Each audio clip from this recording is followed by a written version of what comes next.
Coach Bill Shea, commit to compete. You know, as coaches, obviously the best players are going to play. But sometimes it comes down to nuance, right? It comes down who's going to start, who's going to be the sixth man, who's going to be the seventh man. As you get down the rotation, the differences become much smaller, okay? So in this video, we're going to talk about how doing one thing during practice can help you get that edge, okay?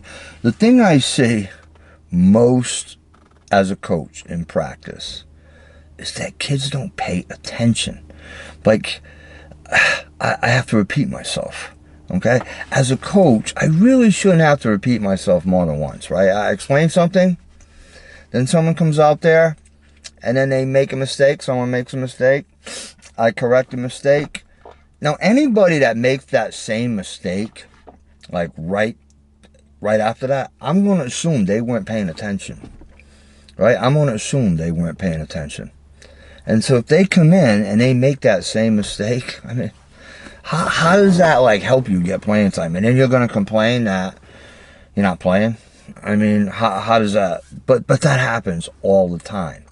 Okay, I remember when I was a sophomore and I was trying to get, you know, I was just on the JV.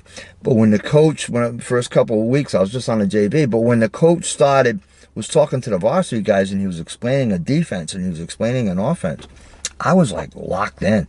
I was paying attention. When he corrected someone, I was listening. When a guy made a mistake and he yelled at him, I was really listening. I'm like, don't do that, right? So meanwhile, guys that I was, quote, competing against, they were fooling around, talking, and they're not paying attention.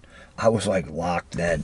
So when I went out there, I like never made a mistake because I had seen everybody previously, right? Because I was on the JV. So like there's 10 guys in front of me that are doing it first. So I should be able to go in there and do that pretty simply, right? And so I did. I was on point all the time, okay? And that helped me. So I went from a JV player for the first few games to starting on the varsity because I always knew where to be, right? He only had to tell me once. So pay attention to the coach because the coach gets tired of repeating himself. Tired. So if he's got a guy that, if it's between two guys and one of them I never have to repeat myself and the other guy I constantly have to repeat myself, but they're about the same talent level, I'm going to go with the guy that knows what he's doing, who's paid attention, who I don't have to remind of something of every game. Okay? So pay attention in practice. Become a student of the game. Have the advanced IQ. And then when you're in a situation where it's a touch and go, whether you're going to play or not, that could work in your favor.